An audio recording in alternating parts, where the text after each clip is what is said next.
Michael Waltz, and on the phone, Air Force Reserve Pilot Lieutenant Colonel Sean Cross. Welcome to you both, gentlemen. Thank you. Hey, good evening.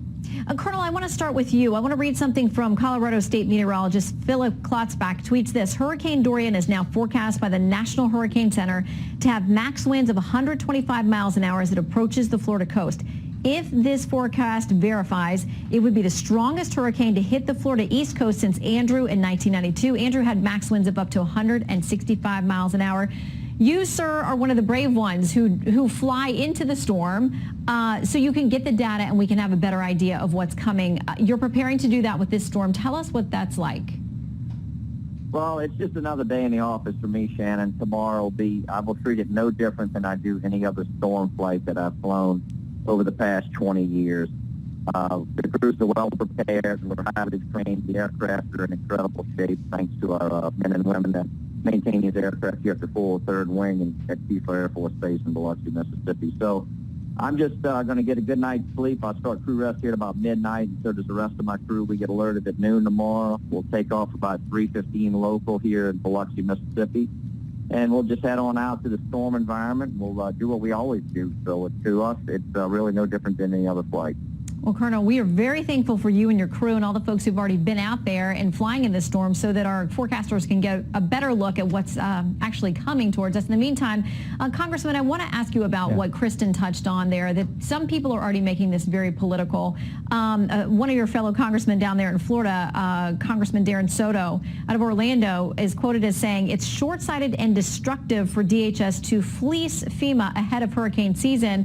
Our researchers here point out that President Obama did the same thing in 2014, moving FEMA funds in August going into hurricane season for needs at the border that were overwhelming at the time. How worried are you that this becomes political at a time when the people of your state have other things to worry about? Yeah, look, I think it's sad that that folks are trying to politicize this. Of course, the president can move funds around. I'm absolutely confident in Governor DeSantis's leadership, who's been all over the state from Miami to Jacksonville. The president, I want to give him a lot of credit for declaring this a federal emergency when the storm is still well offshore, which means FEMA, the Department of Transportation, the active duty military, the entire federal government can begin moving those assets soon. And it also gives the locals, which this is important, local officials the confidence that they can spend their funds out of their budget and later be reimbursed by FEMA. And, I love how the colonel makes it seem like his job is so easy. Right. I also want to give a lot of kudos to the Florida National Guard. They have units, Shannon, that are just coming back from overseas, just coming in from training, and they don't even get to go home. They don't get to take care of their own businesses or board up their homes. They're going right out to take care of us.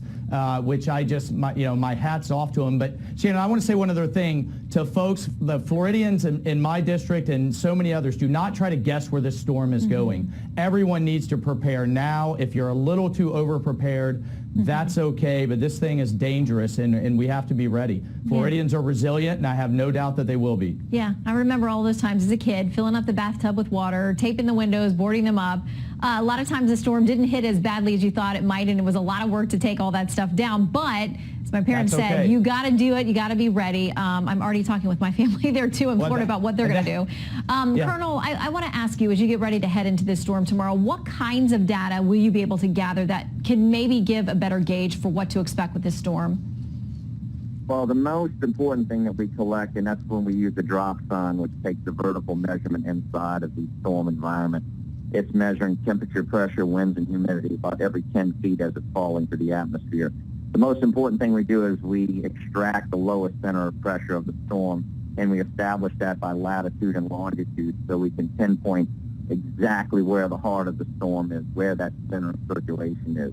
From that, the scientists and forecasters at the National Hurricane Center, which they are the experts, they are able to give us a good forecast of where the storm is going to make landfall. Well, they need your data to do it. So, Colonel, our thanks and our prayers to you and your team, your crew, all the folks who are brave enough to take on that assignment.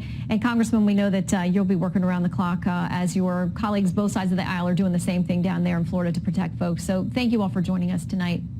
Thanks so much. Thank you, ma'am.